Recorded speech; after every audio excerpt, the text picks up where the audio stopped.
from the heart of Dubai, where tomorrow is being built today, to the world. Welcome to the CTO Show with Mehmet. Here, we redefine technology and reimagine possibilities. With Mehmet, delve into the riveting realms of AI, cybersecurity, and digital technology. Experience the thrilling highs and lows of startups. Immerse yourself in the spirit of entrepreneurship and witness the future of business innovation being written in real time.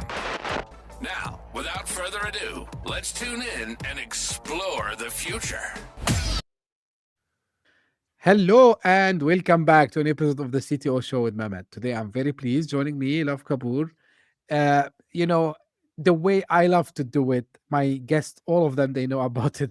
As I keep it to my guests to introduce themselves. But Love is technology leader at Bit. We will talk with Love today about multiple topics. So we're gonna discuss, of course, composability, high performance teams, maybe buy versus build also as well. Of course, we're gonna talk about AI, and like a couple of other topics about engineering. But without further ado, Love, thank you again for being here with me today. What I love to do always is I give it to my guests to introduce themselves, tell us more about you, your journey, and what you're currently up to, and then we can start discussion from there. So the floor is yours. Thank you so much. It's a pleasure to be here with you, Mehmet. I'm an engineering lead at Bit. At Bit, we build an end-to-end platform for composable software.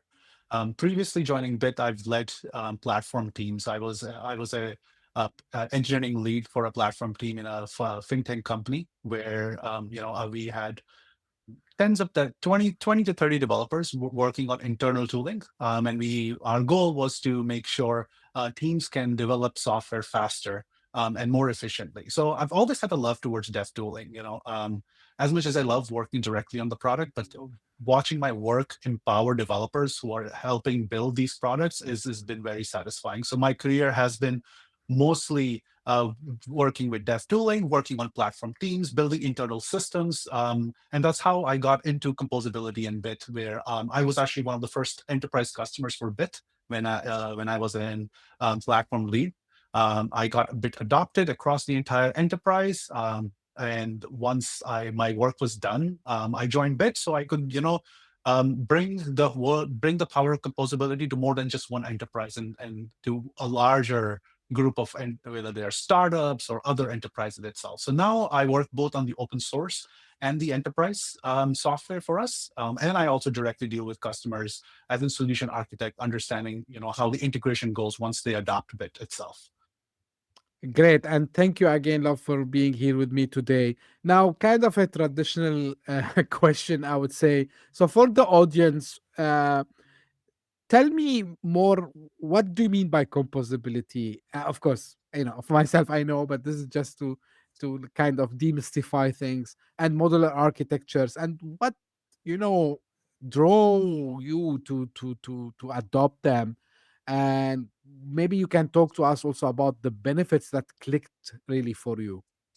Absolutely. And before I start, I think, thinking about composability as just a software architecture pattern is it's way more than that. It's an organizational operational model. Every time I tell people about composability, I tell them to envision about Lego. Mhm. Lego and also think about how how manufacturing went through the whole consistency, where we have now how we can quickly build manufacturing itself. And the core concept about composability itself, it's that you need to build into these individual, modular, reusable, highly leveraged units, which will help you scale very fast because there's consistency. And there's quality, and what it helps you to do is build systems. It helps you to scale systems very independently without being blocked. One of the key issues I see a lot of organizations face as they scale, their engineering department and their engineering, headcount itself is starting getting coupled internally, getting blocked. And then this is where composability shines. Where composability says is you think yourself as you're not building a feature in a system, but you're building a system of features. It's the other way to think about it, where each artifact you produce as part of the development process is is at the end is an asset.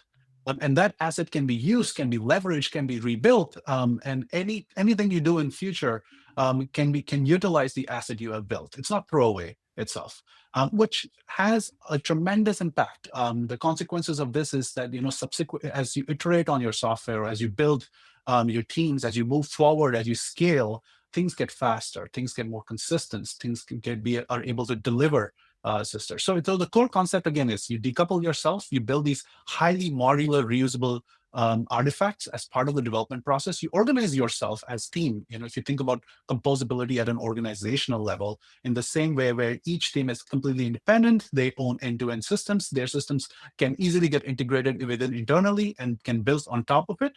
And then the subsequent delivery of these systems features or artifacts keeps on getting faster because you build on top of them at the end. Cool. Love if you can give us example, because you mentioned like there are parts of Legos. So let's take a small organization that maybe they have, let's say sales, marketing, HR, and I don't know, maybe they have finance, right? So just I'm trying to explain it like in a very simple way. So instead of building a system that has all these things together, and then correct me if I'm wrong, and then when try to add features, so maybe you do something, you affect the whole thing. So rather than building module for finance, module for HR, module for sales, and then you keep iterating and enhancing each one by itself, and then you can scale the whole system together because you have this modular approach. Correct me if if I get it right. No, you're right. You've got the gist of it exactly. And the thing I try to emphasize on is you have to stop thinking in terms of deliverables internally, like, oh, finance needs to build a dashboard for us to be able to visualize, what are we spending on? Or analytics needs to go in and build a dashboard. And you take a step back and the organization thinks, what capability do I need? To build that capability, what needs to be shipped to be able to have the capability internally. Then what does the capability do? That's the contract of a modular software. Oh, it needs to be able to display some stuff or act or fetch some stuff from somewhere or organize stuff or group stuff again.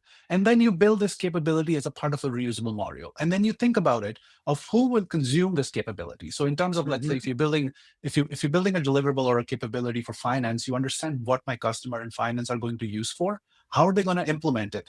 And then if they have to extend it or customize it, how can they do it directly? So you bake in the capability, thinking of a more holistic approach to approaching it, and then you ship. Then you own end-to-end of this capability itself. And then I use the word capability very loosely because when you translate it into actually a deliverable, there's a lot of pieces that goes on behind it. There's data extraction might be going on. There's an API server that might be going on. You have UI that gets getting built on top of it.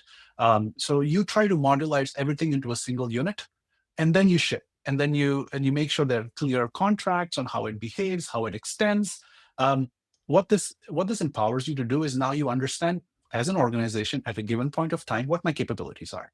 When you start having these discussions, when product managers start getting into these meetings and deciding, hey, our stakeholders are asking us to build X feature. How can we ship this? You're not playing a guessing game. This is where I think a lot of software teams struggle, where estimates are very, very hard because non-technical people trying to understand how much time it takes to ship a technical piece of deliverable, there's a disconnect. And there's nothing to blame on the non-technical user. There's a disconnect because from a non-technical perspective, understanding what it takes to ship something technical, there are gaps, there are unknowns they don't understand. But once you start thinking of capabilities, and hey, last quarter, these are the capabilities we shipped. This is what it offers. Now, can we build on top of those capabilities? Can we extend stuff? Oh, we have done this in Q1 already.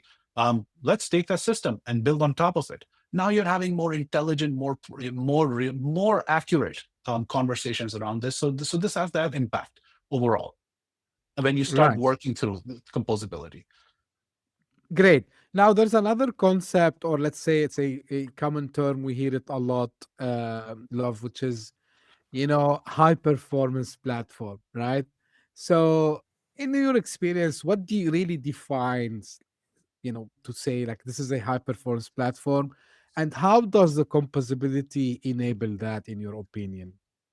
I have a few. When everyone talks about high composable platforms, the foundation of it is actually the impact you get out of it at the end, and the impact you Mhm. can get out of them is the lead time getting reduced. And what I mean by lead time is like when someone asks you for a feature and you deliver, and then someone asks you for a subsequent feature, you deliver. Are things slowing down or things getting faster? Things should always be getting faster, because every time you deliver something, you have built a building block to step on top of it and reuse its ability. The other one is the adoption spread. This is one of the biggest issues I've seen within internal organization is if the team is not high performing, they struggle with adoption. You can build the absolute perfect piece of software or absolute perfect system. If your users cannot seamlessly adopt it, you have failed at the end. It's not a success. So adoption spread and adoption speed is very, very important. The other indicator of a high performance culture or a high performance team is the ability to understand defects. Will shipping at scale, will shipping more features introduce a lot more defects or reduce it? If you go through, if a high performance team actually is building stuff through composability, the amount of defects will go down as they ship more. Because again, the building blocks they're using are battle tested. These are pieces of software that are in production already, that have tests, that have unit tests covered, that have integration tests covered, that have end user testing covered. They've lived through all the phases of testing and you're building on top of it. And the last piece, which is very, very critical, is how is the developer sentiment within the high performance team? Every individual in the team should feel empowered. Every individual in the team should feel that their contribution is visible across. That's what empowers developers to become high performers themselves. And at the end, I tell this to organizations all the time, the most valuable asset you have is the people. If the people itself feel that their sentiment is good, they feel empowered, they're delivering, and they can see they have visibility on their impact. Your culture fosters a lot of high performers itself. Right. Now, the question I would ask you as maybe follow-up question on this one, um, I would say, and I know, like you said, you use it, in a loosely way a little bit, but uh, we see a lot of companies, they want to go into this, and achieve that through modularity, reusability. But when it comes to execution, they kind of hit a wall, right? So what do you think the biggest is? It like, let me ask it this way, is it like because some misconceptions they have, or like other reasons that really these companies, they really they wanted to adopt this way, but maybe they implemented, or they tried to do it in a wrong way? In a nutshell, like what goes wrong? Is it misconception? Is it like wrong execution? And why this wrong execution, in your opinion, happens sometimes? From my experience, the one of the biggest reasons why companies fail for adoption is because a lot of time composability comes from a top-down, approach, where Hmm. from the top, the executives itself, like, what one of our mandates, especially technical executives, will be one of our mandate is to make our organization composable, our systems more composable, and they try to enforce it from top down. When it doesn't work top down, because the problem is it's an organizational shift that needs to happen. It's not just a technical shift that needs to happen at the end. And systems are, especially in large enterprises, they're legacy systems, they're complex systems. And companies are always, especially technical people that are maintaining the systems, are risk averse. No one is going to rewrite a system to become composable. No one is going to change the way they're working from top down to, adopt composability. The teams that have been successful to adopt composability have been from bottom up, where you start with a single product or start with a single system. And I'll take an example of design systems itself, because it's very easy to follow a design system example. So the best part, the right approach is to actually pick a product in a system that you internally use. Your customers are internal itself. And then you start adopting composability from that system itself, and then you make your way up. You pick a product, you pick an internal system, whether it's a design system, you build it in a composable way, you measure it, you reuse it, you add lead time, then you build a central catalog. Once you have a central catalog, you have empowered discoverability. That's another piece where companies fail, is they don't understand that for composability to succeed, discoverability is key at the end. And the reason discoverability is key is because one of the biggest pitfalls when companies go for a composable adoption is, fragmentation happens. There's no consistency. When you can build these highly modular components and there's no consistency across how are they being built, that you cannot compose them at all. So, and if you don't have visibility on what exists and what doesn't exist, so from your company's perspective, if me as an engineering leader can't understand what capabilities that exist, what they do, and refer to them, and I cannot discover them, then it will lead to duplication. It will not be the perfect way to go about composability itself. And then once you have started from bottom up, you've taken a system, you built it a composable way, you have measured it, you have built a catalog. The third step, which is very important, is you need to empower ownership, where end-to-end ownership of the system have to be empowered completely. Maintainers need to have guidelines on this module as I own it and how to contribute back, how to extend it. And then you go on to enable inner source. Inner source is the last missing piece. To truly, completely you reuse composability, you need to have a culture of inner source. All the software in this world is being built on the backbone of open source. Open source has done tremendous things. The reason we are here is because of all the success we had from open source. The only downside of open source is, for enterprises that have closed source software that have, very specific needs, open source not always works. But what works is the principles of open source implied internally. So your systems and software you build, how open source builds it, if you build inner source way, now you have a catalog, now you have discoverability, now you have ownership. And then the last piece to just tie it up is you need to reward the reuse part of it, where you celebrate teams that are using shared asset. You measure teams that are building on top of the existing assets. You encourage teams to go back and enhance these shared assets again. And we can dive into more specifics of the implementation because there are various approaches you can. A lot of companies, one of the ways that companies approach it is a home and away model, where you split your teams into a home team and an away team. So you pick a team who you want to start bottom up that needs to use composability. You split them in home and away. The home team is responsible for building this reusable, highly modular system itself. But again, if you go back to the conversation I had, you can build the most beautiful system. If no one adopts it, or if they have painful adoption and integration, then you're not successful. This is where the away team comes in, where the away teams will take the system that's built by the home team, join one of the partner teams, help them with integration, learn all the stuff, contribute back to the home team. And now you have this nice system within the organization that fosters this. Cool. So this requires also kind of if organization didn't have this yet, so they need to have this cultural shift internally, so everyone will embrace, this concept, right, Love? Yes, Right, absolutely. Yes. right.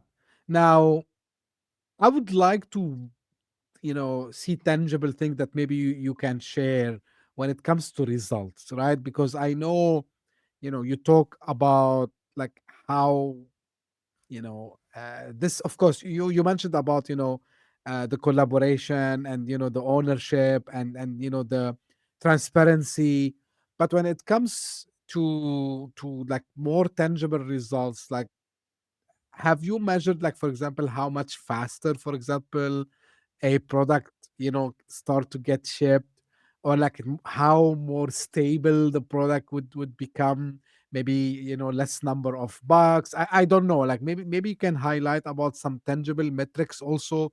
Maybe this is for leaders who want to adopt this and start to measure the impact of adapting this in their organizations. Absolutely. And that's the backbone of composability itself, is the results are very, very tangible. One of the few things we have seen that in iteration cycle, so you won't get, this is very important to get clear, is you won't get the benefit of composability from step one. It takes time. It takes time to, start reaping the rewards of it.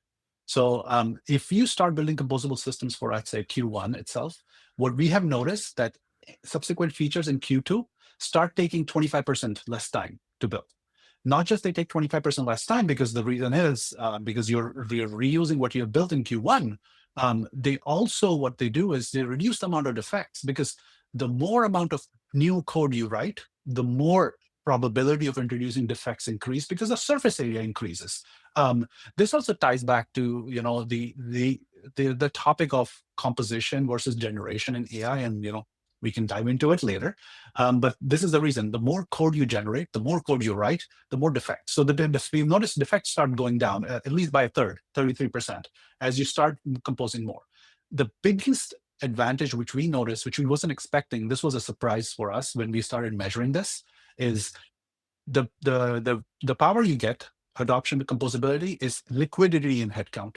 Headcount is one of the most valuable assets companies have. Headcounts is stuff you will see, departments fight over, where you have limited amount of headcount, you have unlimited amount of requests coming from your end users. You have priorities shifting because of whether they're macro factors. Let's say you're going through a time where compliance is very important, and priorities need to shift accordingly. And then you ask yourself as an organization, how quickly can you move headcount from team A to team B without impacting performance and still deliver fast? In a non-composable organization, it's very, very hard. The reason it's very hard is because teams have very different ways of working. They have very different ways of developing, very different ways of software. There's no visibility at all completely. If I pick a person from team A and put them in team B, the wrap-up time is so much that you don't start seeing the benefits of headcount liquidity. But through composability, since these are modular systems, there's discoverability, there's standards baked in, there's visibility itself. Now, as the demands of the business change, I can pivot. The business feels they have the superpower now, where I can take X amount of people from team A and move to team B, supercharge them, deliver them, and then move back. I can change the structure of my teams very dynamically and organically within the organization itself, based on how the needs change. So these are the biggest tangible benefits we have seen. There's the iteration cycle, there's the speed of delivery for subsequent features dropping down, increasing, the defects going down, and then this mobility in headcount, the liquidity, we call it, you get, for leaders to be able to reorganize themselves according to the change in the needs itself. Great. Now you mentioned AI, and of course we can't skip talking about the AI. So what role AI can play, here? Is it like, the from enhancing the process itself, maybe help in suggesting how they should, I'm not sure if this is a right word, even modularize what they have in place, or is it like kind of, just helping the developers on the bit that they would be using? So if you can open this more, about the role of AI in this whole concept of we were discussing about composability and modularity, if that makes sense. Absolutely. This is one of the my favorite topics to dive into, because AI is having such a big impact in the world. I wasn't there when in early 2000s when internet happened, and that was amazing for technology, because it ended up transforming everything, and we are going through a similar period. So it's very exciting. So if you take a step back and you think about what AI is, and specifically we will talk about large language models that have become popular, they are generating text in a probabilistic way. They are probabilistic machines where you ask them a query and they will generate something for you. Developers have adopted them to be able to speed up the development process, where you don't have to write software as much as manually as much. You can generate a lot of it. And the adoption has been crazy. But if you take another step back and think about the direction large language models are taking development into, you start noticing a pattern which doesn't sit right. If you ask any highly technical person in an organization, is the bottleneck for delivering software faster is to write more code? Most of them will say no. It's not a Mhm. bottleneck. I don't need 5 hands to be able to faster deliver software. My hands are not a blocker for me. The blocker for me is to actually be able to understand a complex problem, bu- put it into an architecture, and then deliver it. That's the hard part. It's but every AI software is going down the generation route. The generation route has a lot of pitfalls because that means that um, every developer is generating code that looks different. Every developer is generating more code than existed before. That means the surface area for defects increase at the end. Um, which will not scale. It might work for a small one-person startup or a two-person startup that their bottleneck is actually headcount itself, where they don't have enough people and they want to supercharge yourself. But for large enterprises with thousands of developers, this will create a big mess. You don't want to give AI, to 1,000 devs and let them go make it a wild west and say go ahead and just start generating code and contributing back. This is where composability comes in. This is where we, as champions of composability, say you want your AI to be an orchestrator, not a generator. Think Mhm. about it. Your developers have built a lot of valuable intellectual property internally. And I said intellectual property, I'm talking about the code that's been written. When new features need to be developed, I really don't want AI to generate brand new code. I wanted to have invisibility on what exists. Again, we go back to the talking about capabilities again.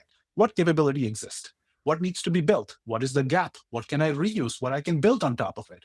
So I only need to build the delta between what exists and what doesn't exist. I don't need to regenerate everything at all. So once you start using large language models through the lens of as an orchestrator, as a composer, we call them a composer or an orchestrator than a generator, now you're extracting immense value from large language models because not only now developers are shipping more high quality software that has been battle tested, but now when product managers come into meetings and they start interacting with the internal large language models, it has a complete context of what exists internally. It has context of what has been delivered, what can be picked from what has delivered, and how it will impact the future delivery itself. Um, that is the real power of AI, and this is where we think the future lies, especially for the adoption of AI in large enterprises itself. Cool. I like what you said. We don't need to generate more codes because, yeah, I think, and back to your point about open source that you just mentioned before, and I think, of course, this is a cumulative I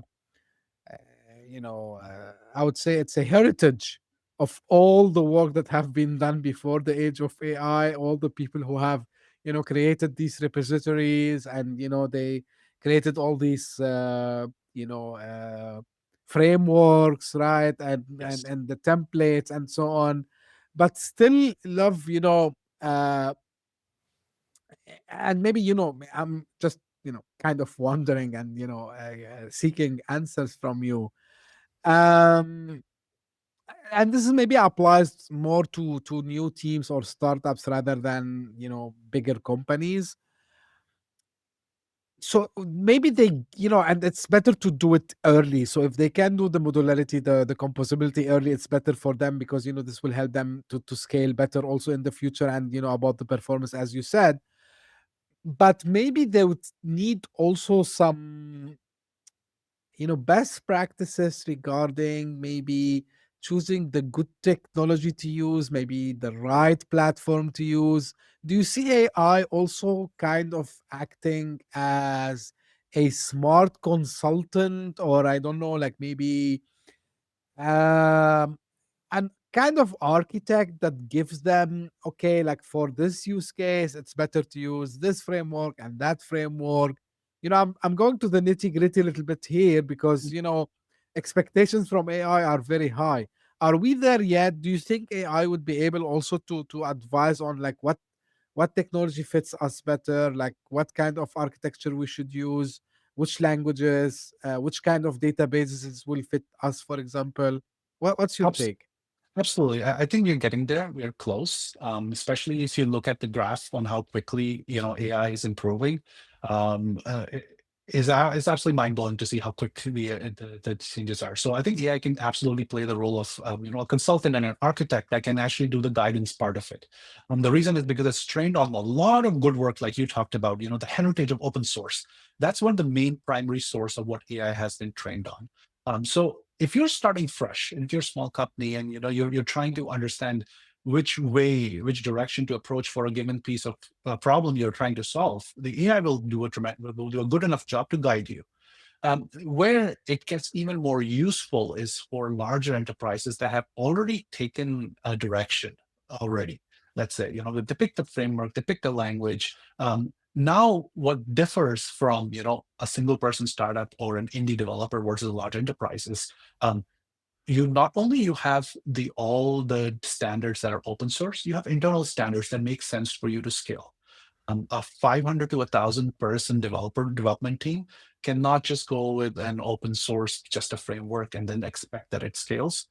For everything to work cohesively, they have developed internal standards for them to be able to contribute and develop, so they can consistently develop at scale.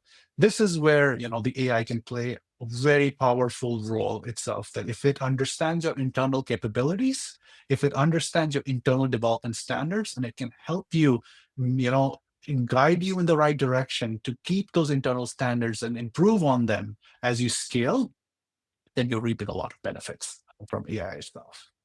Right. Love, I figured out on your website you have a platform, you call it Hope AI, that exactly does what I was asking you about. So tell me a little bit more about this AI component that you have at Bit. Absolutely, this is one of the most exciting things I've ever worked on. HopeAI is one of the world's first composable AI software, where it works as a role of an architect. Instead of a code generator. It's not a code monkey, is like I call it. Its goal is not to write a lot of code, is to write intelligent code for you, guide you into the right architecture. One of the biggest differences between Hope versus other large language models, or Copilot and everything else, is Hope has the context of your entire code base, and not just Mm, one code base of your organization's code base itself. We call it a dependency graph. When you ask it something, it has an internal dependency graph that it lookups to. So if you come, as an organization, you've adopted Hope, and you ask it to build a feature, or you take a screenshot, its first instinct is to say, hey, I'm going to take a step back. I'm going to look at the dependency graph of what the organization has built. And then our dependency graph is very intelligent. It's been structured in a way that it knows what teams are there, what they're responsible for, what components they own and they maintain, what API of each component is that it can extend and use. So all of this information is baked in to the Hope AI itself. So when you ask something to Hope AI, its first instinct is to take a step back, look at the dependency graph, and propose an architecture. And see, this is the difference where when I ask a large language model right now, it will just give me an output. Then I have to go back and tell it, this is not what I wanted. Maybe this is not correct, or give it more context. Hope says, I'm not going to do anything. I'm going to do a proposal like an architecture does. It will come up with, these are the components I think you need to build. These are the components I think we can reuse. These are the components I think we need to enhance. And this is how we need to enhance. And then it gives you this architectural plan at first go. And then it can ask you to say, can you review it, please? And then you review it yourself. You said, this looks good. Start. And then it gives you an option for each component. You can add, you can start modifying the individual prompts itself for each one of those components. So you get fine-grained control. First, you get control over how the architecture gets. You propose, you review. Then you get control over how individual pieces of this architecture, when they will implement, will be generated.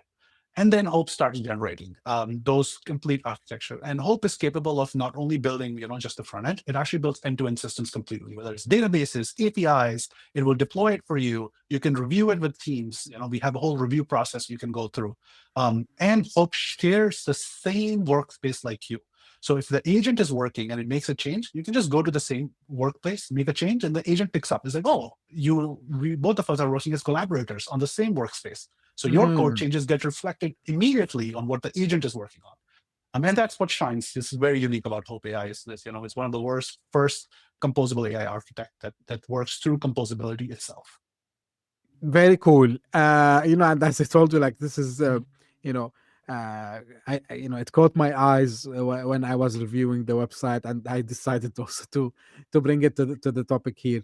Now, how much of uh, I would say um, success have you seen in the enterprise up, when is there a success ratio? Like, is this something that always succeed with enterprises when they go for composable systems nowadays? Absolutely. Success has been very transparent. So a bit our largest customers, we actually do ROI study with them. So we look at tangible benefits they have got at the end. It's not just about adopting the next fade or next craze that is in the industry. You need to see actual tangible benefits. Our biggest customers have stayed the same in 8 figures amount of money. Mm. Um, these are No. the these are the teams that have thousands of developers that are building thousands and tens of thousands of components over the course of last 3 to 4 years, let's say. And they have taken a step back and they've done the rate ROI study with us, and they put a value to it, and it's in 8 figures. I can tell you the amount of money and time they have saved. This is just the money they have saved. This is not even talking about the quality of the output they have gone. And these are the companies that started with us with a team of 10 developers building hundreds of components. And 4 years Wow. later, we have thousands of developers building tens of thousands of components with us on the same. So, that speaks volumes to the amount of value they Exactly. got immediately.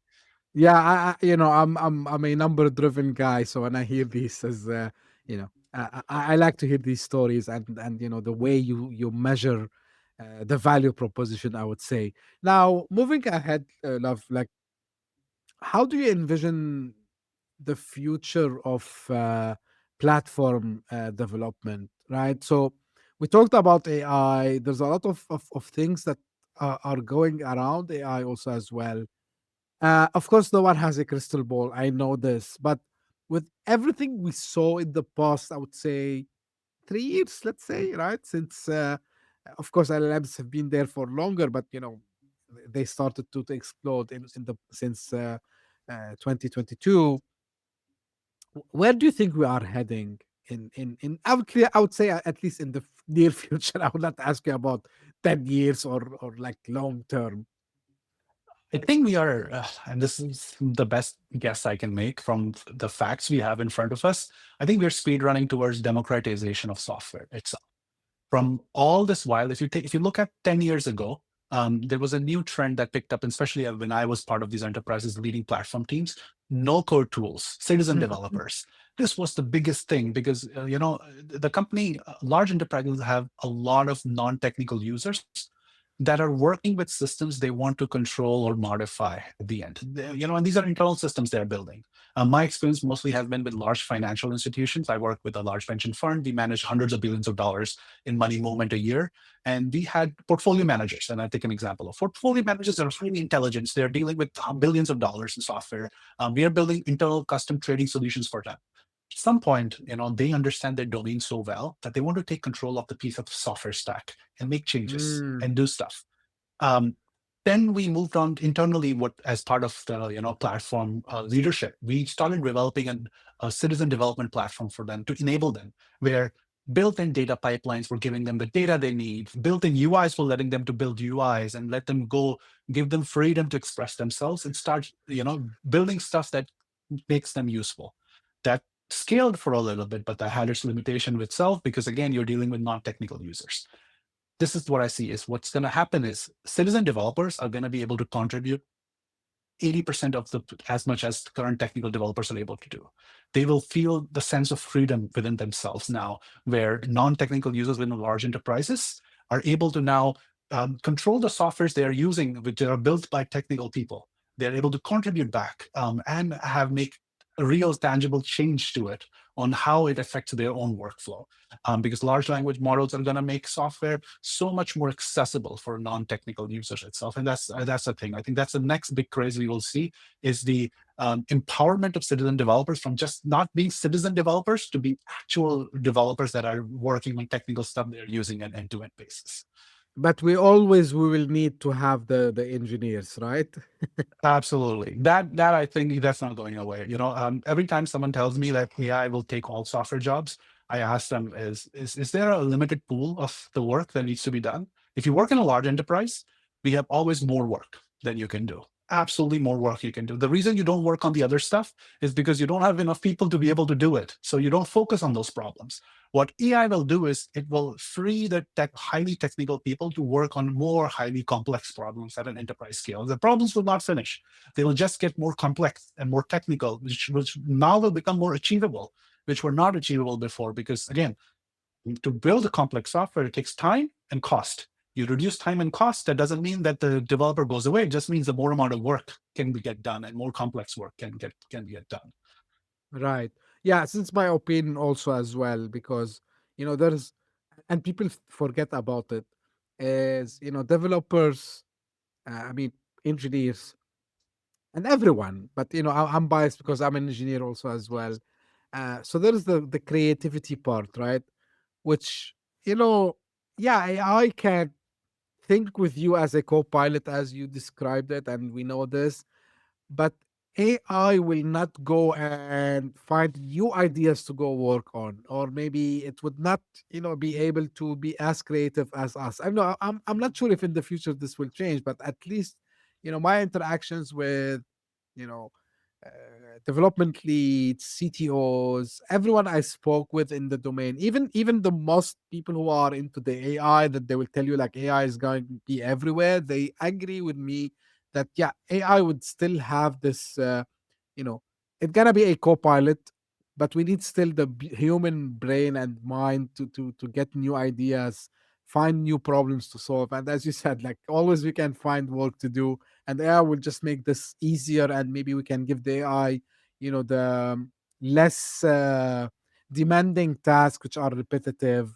to do for us. So absolutely agree with you, Love. Now, as we are almost close to an end, any final thoughts you want to share, Love, and also where people can find out more and maybe get in touch with you? Absolutely. The last thing I would say is everyone should be excited for the time they're going through with AI and large language models. This is one of the most exciting times in humanity we can go through because of how the good impact is happening. And I'm looking forward to it. I'm looking forward to see what teams and companies build with this, leverage it. To reach out to us, bit.dev is our open source website. Bit.cloud is our enterprise cloud where I work and I build these composable systems, and HopeAI exists. You can reach out directly, check out what we build, see if it works for you. If you want to reach out directly to me, love@bit.dev, you can reach out, or you can connect me on LinkedIn. And I'm always happy to have a conversation on, composability or LLMs or any other things. And, again, thank you so much, Mehmet, for having me. It was a great conversation. I had a great time. It was my pleasure, Love. And this is, for the audience. I will put the links that Love just mentioned in the show notes so you can, find everything, the website, his LinkedIn profile, and the email, of course.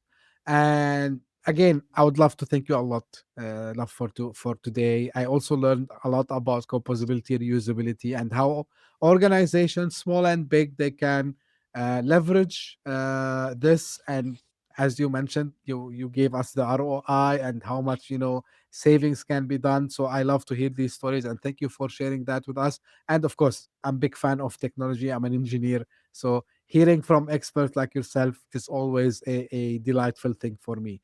And this is for the audience. Again, if you just discovered us now, thank you for passing by. I hope you enjoyed. If you did so, please give me a favor, subscribe, and share this podcast with your friends and colleagues. We're trying to make an impact. So the more we get people, the more we can reach and leave the impact. And if you are one of the people who keeps coming and again, thank you very much for your support. Thank you for the feedback you sent to me. I read every single email you sent. So thank you very much for the encouragement also as well. And thank you for making also the CTO show with Mehmet, always charting this year. I'm repeating this since the beginning of 2025. We've been like charting in the top 200 charts in multiple countries this year, and this cannot happen without you. So thank you very much. And as I say, always stay tuned for a new episode very soon. Thank you. Bye bye. Hit that subscribe button, share the show with your tech-savvy friends and fellow entrepreneurs, and leave us a review on your favorite podcast app. Your support means the world to us.